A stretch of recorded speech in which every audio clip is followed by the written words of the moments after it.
Welcome to today's workshop, all about closet design and installation. My name is Robin Riebel, and I'm joined here today with my partner. I'm Antonio Lopez. And we are going to go through all of the basics of getting you that dream closet that you would like. So what exactly are we going to talk about today? Well, the first thing that we really want to look at is you're going to need to take inventory. How much stuff do you have so you know how much space you need to put it all in? Now, the next is maximizing and organizing all of your stuff.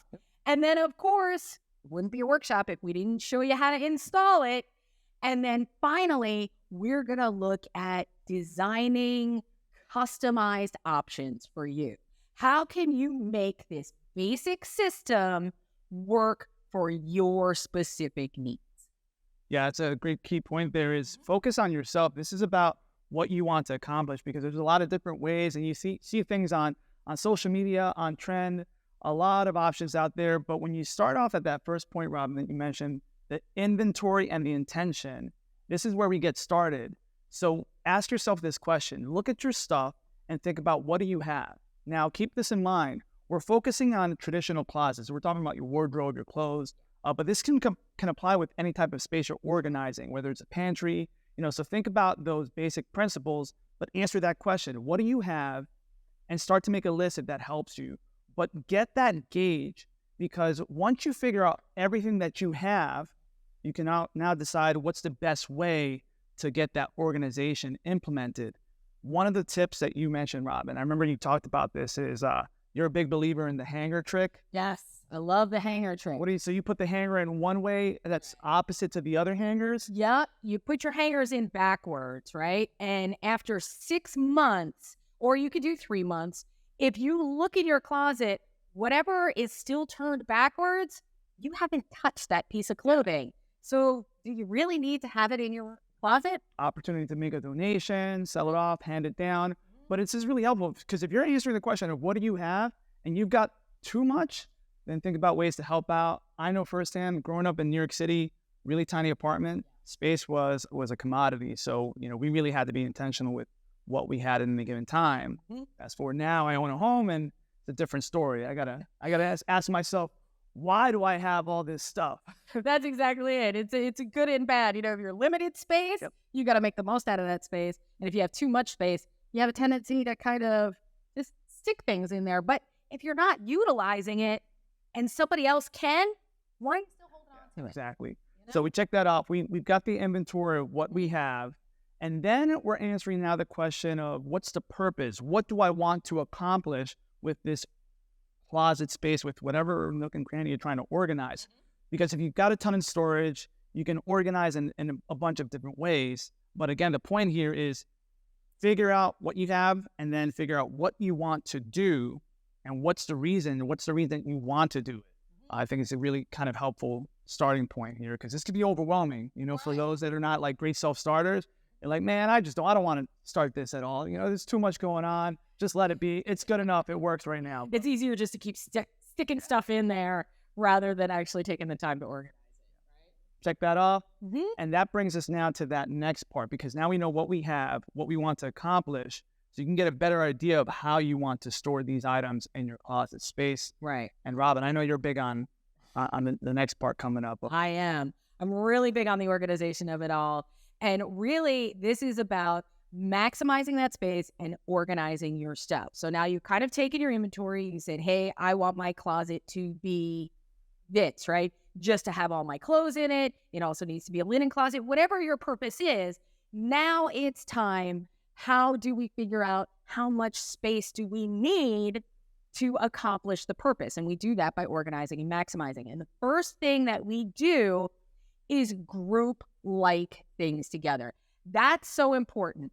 And grouping can be different for everybody. What makes sense to you? So maybe if you have 2 rows of hanging, you want to put all of your work clothes on the top row and all of your more casual clothes on the bottom row. Or maybe it makes more sense to you to have all of your shirts on the top row and all of your pants on the bottom row, right? Yeah. It all is about what works for your particular lifestyle. But one of the things you really want to consider, especially when organizing a closet, is what do you hang versus what do you fold? right? Because different people hang different things. I mean, obviously, usually your shirts, your pants, your skirts, your dresses, those are going to get hung. But what about things like sweatshirts or sweaters? I'm a big folder for sweaters, all right? I don't like to hang my sweaters. My husband loves to hang his hoodie sweatshirts. That's a foldable item to me. So figure out, what do you need more room for? Hanging versus folding. And by laying it all out and grouping like things together, either by how you're going to use them or how they're going to stay together, that's going to give you a visual of how much space you actually need. What about versus what you toss on the floor? Well, That's my go-to. the stuff that winds up on a chair never counts. And I know y'all have a chair somewhere. Rob, I know that there's a lot of questions that we're throwing out here to answer, and you brought up this one kind of example. I think about I travel a lot, and I love traveling. You know, I'm very fortunate to have visited a lot of great places, but I think about the way that an airplane maximizes the space and the way they organize. So think about it. Whenever you've gone on an airplane, you've got essentially a metal tube that has every single nook and cranny of that airplane designed to optimize storage. All right. So you look at your overhead bin for carry-on luggage, for your backpacks, coats, even sometimes when it gets, cold. You've got storage underneath the seat in front of you. You've got the seat back pockets. You've even got more little nooks and crannies up in the front of the plane. So the point here is that it's possible, no matter what the size of your space is, you can maximize every nook and cranny. So maybe be like an airplane. Exactly. And in terms of that, I mean, even when you're getting on, if you ever saw that little galley section, how do they feed and do snacks for everybody on that plane? They use every little square inch, every little nook and cranny. And that is so important. And think about your storage space the same way. Don't waste any of it. That's all valuable real estate that we need to look at. So let's take a look at some of the ways that you can maximize it. You need to think outside of the standard, right? Now, most of the time when you're putting storage inside your closet, you'll have a shelf that'll go up so high, right? But there's always room above that, all the way up to the ceiling. Are you utilizing that space properly? Do you have organization items that will help you utilize that space all the way up to the top of the ceiling? Are you using the back of your closet door or behind your closet door where if your door's open, are you using that space either behind the closet door or on the back of the closet door? That's valuable real estate. That's great for hanging things like scarves and belts and ties and things like that aren't very thick, but can take up a lot of space inside your closet. Think about all of the ways you can use all of this space and make it, support exactly how you want to use it. There are little storage customizations, which we'll talk about at the end, and items that are kind of specialized for everything we want to do. Yeah. And we'll look at some of those a little bit later. Great little sneak peek that we're going to show you some cool accessories that you may not have been aware of. And again, the kind of the point of all of this is making it easy to access while you're maximizing that storage, just like that airplane example from traveling. So great stuff, Robin. We're on this really great track of organizing and maximizing. This is really going to bring us close to the install portion of this workshop. But I know that in order to make the install successful, there's still a little bit more information, because when we're looking at installing whatever system you're going with or the framework, you still have to make that decision. Now is the time to look at systems. First of all, you always want to measure carefully, and we'll talk about that when we go into the actual install, but how much room do you actually have in your closet? And then look for a system that is closest to what you think you're going to need. Compatibility. Now, that compatibility, right? Look for something that you think is going to work.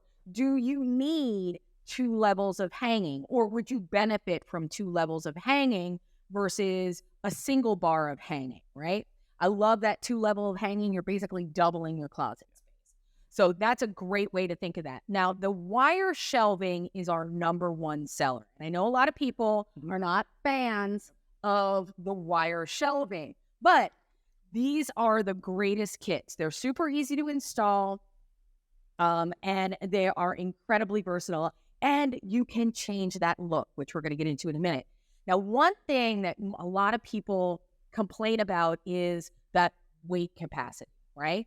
So the wire shelvings are a number one seller, but they come in two different styles. We have what's called the regular duty and the heavy duty. Now, a regular duty wire shelving system is going to hold about 45 pounds per foot of shelving, okay? And that seems like a decent amount. But once you start getting your clothes in there, and especially, if you've got the heavy winter coats and things like that, it adds up quickly. And that's one of the biggest complaints. People say that, things start coming out of the wall, the wire starts bowing, things don't really, it doesn't look as good. So we also have a heavy duty option. Now that heavy duty option is actually going to hold 90 pounds per linear foot. So twice as much. Of course, it is going to be a little bit more expensive. Minimal, though. It's only about 20% more expensive to get twice or double the holding capacity, the weight capacity. So that's something that you really want to look at. Maybe go a little bit heavier on that. Now, if you're really dead set against, I do not want wire shelving, that's okay. They have the wood systems that are out there, or the heavy melamine, the coated wood. And those are great systems. They're beautiful. They give a very upscale, sophisticated look. They can hold a ton of weight. They are by far the heaviest duty out there, but that comes with a cost. They are also the more expensive ones that are out there. So you kind of need to determine what's more important to you. It's the look, the price, and the functionality. So which one of those is your number one priority? And from that, you can determine what closet organization system is best for you. Now, the good news is, regardless of what one you choose, a lot of the installation is pretty standard. And we're going to take a look at that next. Yeah, simple principles that apply across the board, because what you'll see is you can almost like Frankenstein this type of system where even if you start off with that wire shelving, you can do built-ins, you can get, that wood look as well, maybe in parts of your closet. So again, principles across the board.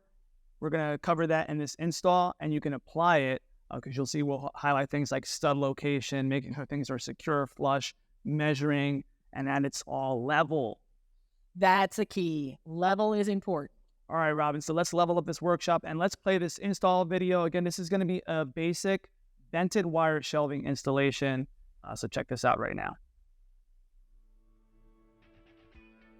Everbuilt's line of closet organizers are a great way to optimize the storage space of any closet, and you can only find them at Home Depot.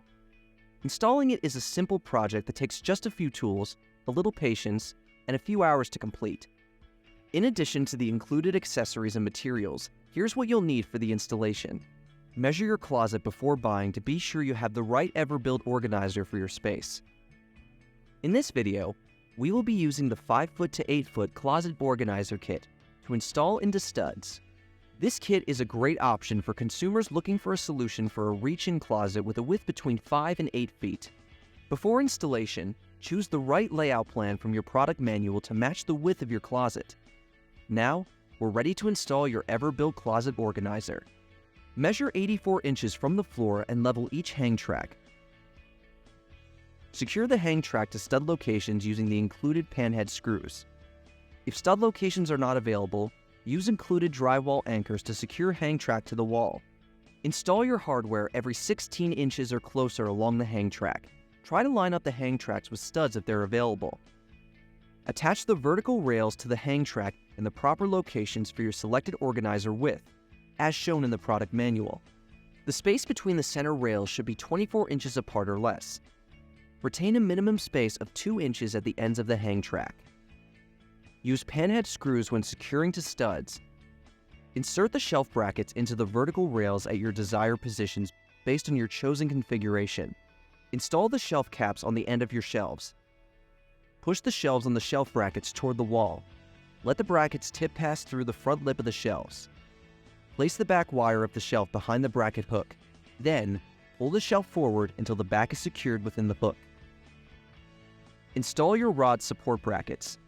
Put the closet rod support bracket at an angle and then place the back part onto the second horizontal wire of the shelf. Pull down the top of the support bracket to snap it onto the front of the shelf. Repeat this process for the rest of your support brackets. Place the rod caps on the end of your closet rods. You can now attach the rods by snapping them into the rod support brackets. Now your installation is complete. Unless you are installing a decorative kit that includes decorative shelf covers, or you have purchased decorative shelf covers as an accessory for your kit. To install your decorative snap-on shelf covers, remove the protective film covers from both sides before installation. And make sure the length of the covers match the length of your wire shelves. Place the cover onto the wire shelf. Push it all the way to the rear until the front lip of the cover is flush with the front lip of the wire shelf. Snap down the rear of the shelf cover over the back of the bracket at each intersection with the vertical rails. Everbuild closet organizers are a great solution to maximize the space of any closet. All right, welcome back from that video. So as you can see, Robin, this is a pretty straightforward project. This is in terms of a DIY. You're looking at beginner level, really, really simple turnaround. Doesn't take a lot of tools, doesn't take a lot of time. But I know, Robin, it's important that we just kind of focus on a couple items or areas that can help translate with other projects in the home as well. So let's take some time right now. Robin, what's something that you saw that's really kind of a focus area in this project? You know what? I want to take a couple of minutes and really talk about, kind of just delve a little bit deeper into the tools, right? So the tools are, for the most part, are pretty basic tools. There's not a heck of a lot you need, a pencil, screwdrivers. There are things that are going to make your life easy. The two biggest things that I think you really want to make sure you have is a good level. First of all, you want to have a really good level because, like we said earlier, leveling is going to make a huge difference. Because not only, if you have a long one like this is great. If you only have a shorter one, like a little, 12 torpedo size, a little smaller guy size, that's okay too. Even if you have a teeny tiny one, it doesn't matter. Keeping that level, and remember, when you are leveling it, you just want to make sure that the bubble is in between the lines. This is what's going to make one of the biggest differences, because keeping everything level and sturdy is going to make sure that nothing bows or twists or has any issues going through. So that's talking about this hanging rail right here, that first piece that got put on. Make sure that this one is level, because it's a domino effect. If this is not level, you're going to see everything else will start to shift, and then you're going to have to start all over again. Right. And that's it. So by making sure that this piece is level, and this is really the key to it all, because if this is level, then all of the standards that you hang on it are automatically going to be level, because this piece is level. So this is taking a little bit of extra time to make sure that that top rail is level. Now, the next most important tool that you really want to look at is that stud finder. That stud finder is so important, right? We're really going to need, I can't stress this enough. We talked about the weight restrictions, right? Yeah. The 45 pounds or the 90 pounds. Those are given to you with the assumption that your system is attached to the studs in your wall. Ideal conditions. Best case scenario. Right. So you want to make sure you want to utilize that stud finders. Super easy to use, right? Studs generally are what they call 16 inches on center. So the center of one stud to the center of the next stud is usually 16 inches. It can go as much as 24, but it's most common that it's 16. It's actually so common that on the tape measure itself, it'll be marked. It'll actually be marked off. You'll see that the 16 is red, and you'll also see, if you come out further, the 32 also red. So that's how common that is. And when we say 16 on center, that's exactly what that means. It means the center of the stud. Yep. Because that screw that you're putting in, if it's offset, that's going to compromise that weight capacity rating, and it can fail over time. So that's why it's so important to get in the center of that stud. Right. So you want to hit as many points as you can into those studs. And that stud finder is just a real easy way to find it. super easy to use. There's a variety of different kinds. First of all, you can get magnetic ones that'll work by finding the nail or screw heads, because those are always put into studs. Yep. You can also get the scanning type. They're really simple. All they do is kind of show you either side of the stud, and you mark that off. Now, if you are unsure, you're like, okay, well, I think I found the sides, right? And I want to make sure that the center is there. Super easy way to do that. Yeah. Right? You just take either a thin nail, like a finishing nail, or an awl, or something like that, and just tap it in that spot. Your drywall is about a half an inch thick. If whatever that nail is goes in about a half an inch, and then you meet with a lot of resistance, you're on a stud, and that's a good thing. Okay? Yep. That's really important. So finding the studs. Now, if you can only hit a couple of studs, then you're going to want to make sure you're using the toggles, right? These are drywall toggles. You don't want to put the entire thing up with drywall toggles. You're not going to have the same. Yeah, it's not an ideal scenario. Like these, there's different anchors and toggle bolts that can help with really maximizing that strength. But when you're comparing it to going to stud, it's night and day. Right. So best practice is studs as much as possible, and then any area where there's not a stud, try to use toggle bolts or anchors that are going to have that high weight capacity. That drywall anchor. And if you are going into a masonry wall, a cement block wall, a brick wall, something like that, make sure you're using the correct masonry anchors for that. All right. So you can find them. Now, some of your kits, I know a lot of our kits, they actually come with the hardware pack. Kind of has all of the hardware you need with it. So that's another consideration you may want to think about when you're buying Purchasing a system. Does it come with all the hardware? Does it have everything you need into it? Now, we were still talking about tools a little bit. The only other tool that I think is going to be really, really useful for you is going to be your drill driver, okay? An electric drill driver, just because you are taking somewhat long screws, you're putting them into your studs. So you should be pre-drilling first. So that'll be your Get your pilot directions. Holes. Yep, drill your pilot holes and then drive this. If you're going to do that by hand, you can.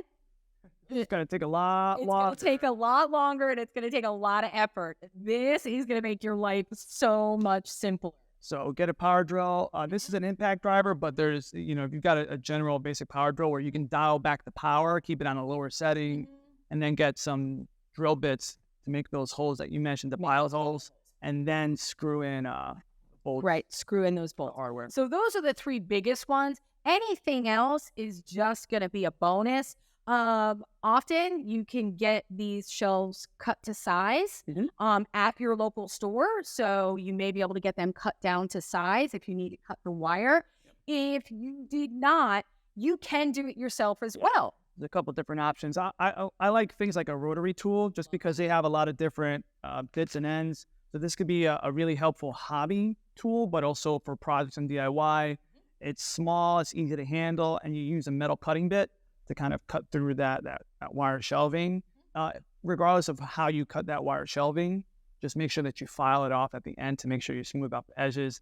The kits do come with a cap, a little plastic cap you pop on, but again, if you're cutting it, this is a great tool, but not the only way to do it, just a good recommendation. You can also use bolt cutters, hacksaw, angle grinder. If you do have a larger angle grinder, if you have a lot of DIY tools at home, the Dremel is a lot easier. It's a lot smaller. It's easier to handle when you're working with an angle grinder if you don't have a lot of practice with it. And Robin, these come in different sizes. So folks out, you can get them in a 4-foot, you can get in a 6-foot. There's a lot of different options. So don't feel like you have to cut it. It's more like if you need to. Not only that, speaking about sizes, they also come in different depths as well, which we didn't really talk about. You have a 12-foot shelf, and then you usually have a 16 or an 18-inch shelf. So you could get different depths in these shelves too, which help out quite a bit. So that's kind of the basics on your tools right there. Yep. Having the right tools, and like I said, starting with that level and going into the studs, you can't go wrong. Yes, that's most important. Set yourself up for success. All right, so we've got kind of the highlights down here. Now, if we've got the system chosen, we installed it, and now we're looking at it, we're like, all right, I really want to take it to that next level and maximize and organize, like we talked about before. This is where that design is going to empower us to customize it so it's even better. So let's talk about what are some of those accessories, different ways to maximize that design so that it's customized for your needs. You know, there's so many different things that you can add to this system. So you start with a basic system. And that was one of the things we were talking about too, is if you're not quite sure what you need, you start with a basic system, live with it for a little while, and then you can add on to it. But some of the things that you could do, and this is the biggest thing, a lot of people like the ease of the wire shelves. They like the cost of the wire shelves. They just can't stand the look of the wire shelves. And that's where these come in, right? These are shelf covers. These completely, you'll notice, right? It's got that wood grain right there. So it gives you a much more finished look. You can get them in a variety of colors, right? You've got the weathered wood. They're lightweight, right? But they look, as they're hanging on over the shelf, it looks like a really thick, substantial shelf, right? So they come in that light birch, the weathered gray, the white. So you can actually cover up that wire. And the beautiful thing is you can, if you look at these, right, they kind of have unfinished edges.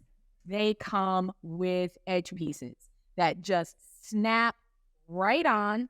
They pop in there, snap right on. So they'll finish even the edges of this. So this is a great way to kind of dress up those wire shelves, because that's one of the biggest complaints. Yeah, they're like, I don't like the look. Now, in addition to that, when you saw the install video, they had those plastic rod hooks, right? Well, I don't really like the plastic. It looks, I don't like the look of it. Level up. Level up. Well, there you go. These are metal. They come in a variety of finishes, right? They attach the exact same way. So even if you have current wire shelves and you just want to update it a little bit, you can add covers and update your hardware.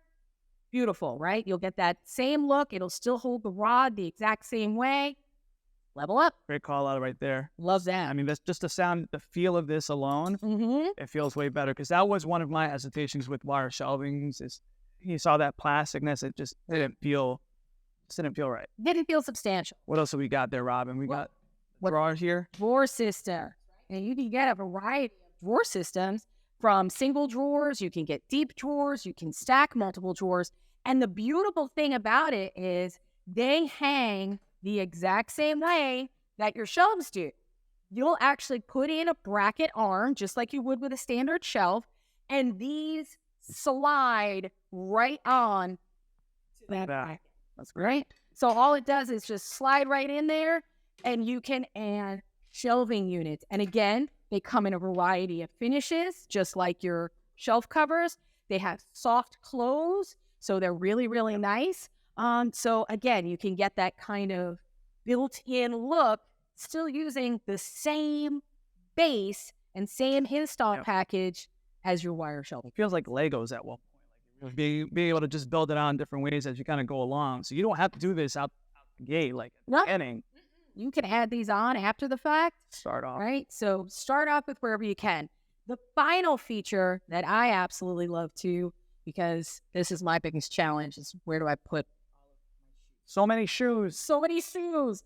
You have shoe shelves, and they are designed to be installed. So you see they have the wire on the bottom, right? They have the finish on the top, and they're designed to be installed this way with a little lip in the front, so that when you put your shoes on, they don't slide off. And they are installed at an angle. The bracket goes in. It already automatically gives you that angle. And you can just stick your shoes. Oh, look at that. Right there. I had to see if it was true. Live and in action, right? All right. There we go. So there you go. That is your shoe shelf. So again, these are additions. You can add them on. It's a great feature. Thank you. Got to put it back here in this beautiful backdrop. Put it back in our back. So these are some really great ways to help customize that standard shelving system that you purchased. Make it look a little more upscale, make it a little more custom to your tastes. and to fit your storage needs. Enhanced functionality, enhanced aesthetics. I love it because that was my personal hesitation with some of the wire shelving. Right. I agree. That. All right, so Robin, we still got a couple more opportunities. So we mentioned some really great accessories here, but don't limit yourself on this, because even if there aren't accessories that are specifically designed for your closet, well, you can think outside the box. So this is a great opportunity to even use things like bins, baskets, any type of different size container or storage. You can use it in conjunction with this framework. And Robin, I love this. This reminds me of an accordion right there. Like, yeah, yeah, yeah. There we go. But it's storage. Right. It's elastic storage. It's almost as tall as I am, and you have all of this storage in here that you can hold things. So now you're using, this is designed to hang on your closet rod. So you're using about a foot of linear rod space, but look at all of this vertical space that you can get out of it. Is a great way to increase that storage. So again, utilizing every square inch, right? Play around with design, keep customizing, and again, keep seeing what's going to work best for you, because that's going to vary from person to person. But love the different options, the different ways to implement this. So for homework assignments, for our audience out there, is just start looking even on HomeDepot.com. You can see all of these different accessories that we talked about, but start looking at what you currently have and then assess if you need to buy some additional wires or if you need to just make some adjustments. Again, great customization, great versatility with this. When we're talking about those bins and things like that, a couple of things you want to think of. First of all, what do you want it to look like? Do you want your closet to kind of look like a showroom? Where it's like, hey, can I get something a little fancy? Show it off. Show it all off. Or do I want just utilitarian, right? So let's say, like me, you got a ton of shoes. Your shoe shelves are great for your everyday shoes. Maybe you're a sneakerhead, right? You have tons and tons of shoes. Well, those clear plastic shoe boxes allow you to stack, still see what you have, but then utilize that space, like I said, all the way up to the ceiling, as high as you can. Smaller shelving units that actually attach on to your current shelves may be good for things like handbags and smaller items that you can kind of show off a little bit. Remember, this is your closet. Utilize it how you need to. If you need to put your out of season stuff stacked all the way up to the ceiling, get some nice closed storage totes or bags, but maybe they have some clear in them or they are clear in the bottom so you can still see what's in there. Utilize it all. It's great. Don't be afraid to use these accessories. Great tip to add there is being able to see. So the clear storage units or items, helpful for that. And then label it, take it a step further. Just anything to help you succeed. It makes it more enjoyable and easier to manage and sustain. Right. That's the key there. And I think that is the key. It's great to spend all this time to organize it, but if you're not going to be able to maintain it, it's just going to go back to the way it is. So it's so much easier if you have a place for everything. Then when you're done with it, you know exactly where it goes instead of having to use that. Great. Now where am I going to put this? Where is it going to wind up? Now I got to find a place for it, and then it just kind of gets crazy. Bringing it back full circle, that airplane analogy, it's saving space. It's making the space look clean. It's making it neat, and it's also making everything that's stored, it's easily accessible. Keep checking those off. This is great stuff, and we really hope that it helped inspire you and gives you a little more confidence that one, you can do this and you can do this well. Because if we're recapping today's workshop, we talked about, again, defining the items that you have, so taking that inventory and then determining the intention of that closet space or that organization space. Then figuring out, how can I maximize and organize like an airplane or whichever way that works best for you, because then that's going to get you prepped to succeed with a great install based on the system of your choice. But that doesn't end there. You can kind of continually evolve and design it so that it continues to suit your needs, both for aesthetics and for functionality. And as things in your wardrobe may grow, as things change, different times in your life may change, and you may need different storage options. So these are great. That's why we love these systems. Very versatile. Right. They're so versatile. So hopefully this gives you some great ideas and information that's going to help you with this project. And don't worry if you didn't get it all. Make sure that you check out our resource guide, download that. A ton of great, helpful links right there. It's in that related content tool. But again, we love helping inspire, and we really do hope that this makes you feel better about taking on this project. So, Robin, that just leaves us with one last order of business. You know what it is, right? I do. I know what that is. We got to say 2 words, and that's thank you. Thank you on behalf of everyone here at the Home Depot, on behalf of Robin and myself. We appreciate y'all, and we hope to see you soon on another Homeowner 101 or DIY workshop. Bye, y'all. Thanks, everyone.